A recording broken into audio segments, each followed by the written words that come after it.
Si Mayor Ahmad Ampatuan ay isang lokal na politiko sa Pilipinas na kasalukuyang nagsisilbing alkalde ng Sharif Agwak, isang munisipalidad sa Maguindanao del Sur. Si Mayor Ahmad B. Ampatuan ay madalas tawagin na Dato Ahmad Ampatuan o Ahmad Mitra Ampatuan. Siya ay miyembro ng makapangyarihang pamilya Ampatuan, isang kilalang politikal na pamilya sa rehiyon ng may mahabang kasaysayan sa paghawak ng lokal na kapangyarihan. Tatandaang noong Enero 25 taong kasalukuyan, si Mayor Ahmad ay tinambangan at inarpidi pa ito. Ayon sa kanya, ito ay hindi ang unang pag-atake. Ito na ang ika-4 na pagtangka sa kanyang buhay mula pa noon. At ang motibo ay pinaghihinalaan na may kinalaman sa lokal na politika. Ang Ampatuan clan ay isang malakas at matagal ng politikal na pamilya sa Maguindanao at iba pang bahagi ng Mindanao. Sila ay naging sentro ng malaking balita sa bansa dahil sa Maguindanao Massacre noong 2009, kung saan maraming mga tao ang nasawi, kabilang na ang mga mamamahayag. Ang ibang mga kasapi ng pamilya ang naakusahan at nakulong sa ilalim ng batas dahil sa insidenteng yun. Sa bayan ng Sharif Agwak sa Maguindanao del Sur, kilala ang pangalang Mayor Ahmad Ampatuan. Lumaki siya sa isang pamilyang matagal ng bahagi ng politika sa rehiyon. Isang apelidong mabigat banggitin, may kasamang kapangyarihan, takot at impluensya. Bilang alkalde ng Sharif Agwak, araw-araw niyang hinaharap ang hamon ng pamumuno sa isang lugar na hindi kailanman naging payapa ang politika.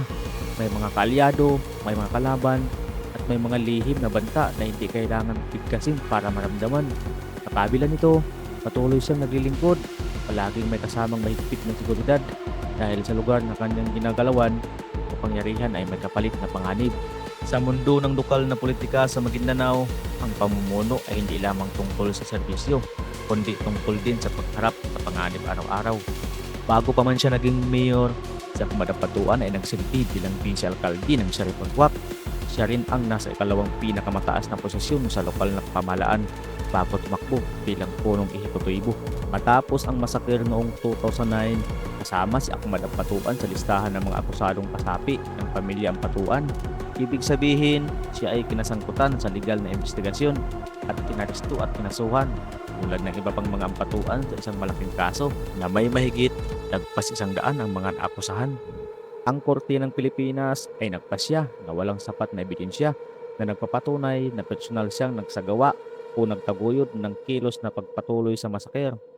Ayon sa desisyon, ang kanyang pagpapahayag ng pagpayag sa plano ay hindi sapat para patunayan na direktang nagkilahok o nagtulak sa krimen, kaya siya ay naakwit at hindi masailalim sa hatol bilang salarin. Binalikan at tiningnan niya ang sasakyan na ginamit niya noong pagtangkaan ng kanyang buhay kamakailan lamang.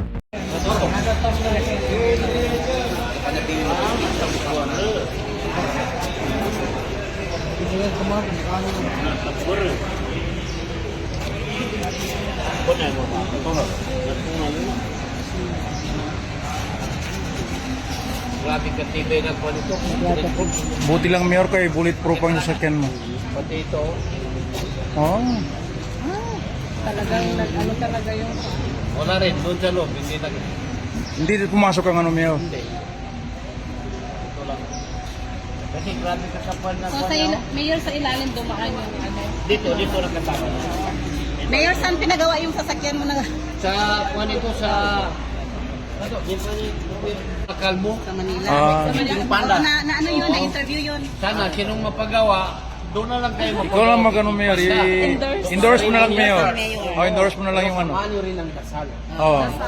Yun ang pinaka-importante doon. Ang pinakaano talaga si Mayor, talagang Yan ang magbigay bayan ng talaga. bulletproof. Itong ikuan nyo ng bulletproof. Itong model mo mayor. Ito ang model ba? Yung sasakyan mo lang yung model natin. Ito, nawala rin, no? Ito. Tapos, sa mga nang dasal, iingi kayo tiyala na Safe.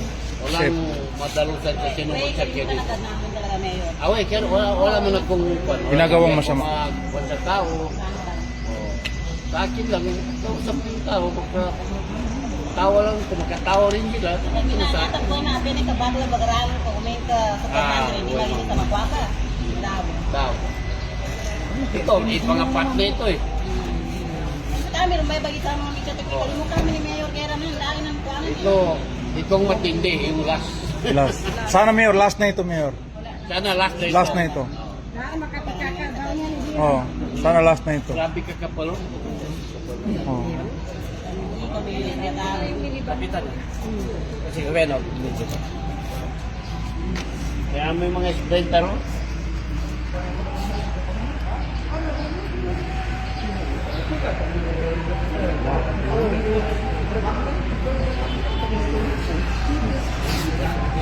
Chassis niya na kung niya putol.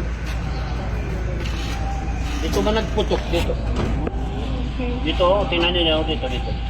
Sa ilalim. Oh, ito na tama. No? Yan ang natama. Yan yung tinamaan. Oh, yan. Yan. Oh, yan oh. Ito to. Tingnan mo, nabutas. Ay, Pasok ka ano. Butas to. Tingnan. Diyan tumama. Oh. Tapos, tingnan mo yun. Di kamutan. Hindi mabuksan. madami.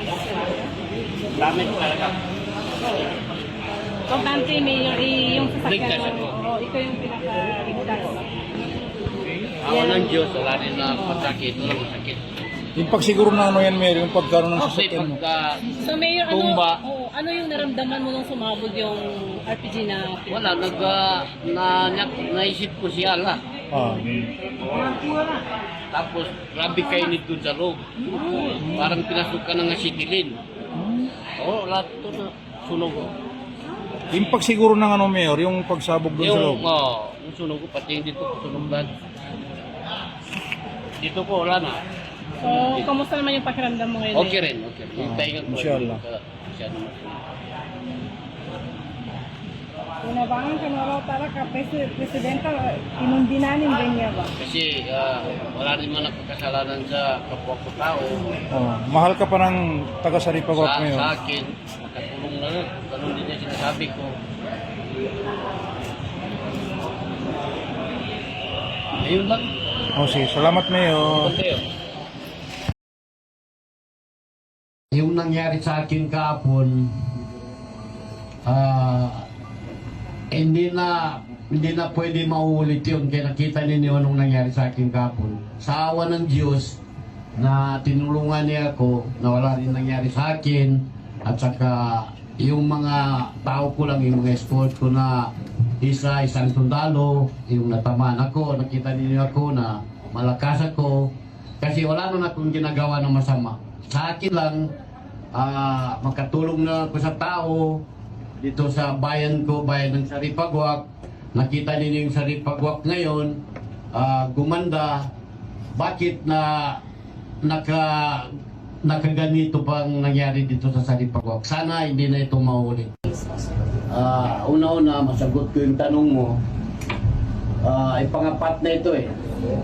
Itong matindi na sunod-sunod na paggamot sa akin, 2019, December 24, dito sa harapan ng munisipyo, galing ako dito, paglabas ko, dyan din ako naambos. Itong pa ako na natamaan. Dalawang escort ko doon namatay.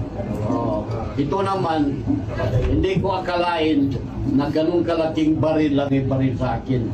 Kaya yung baril na yun, hindi basta-basta baril yun, kaya hindi pwede gamitin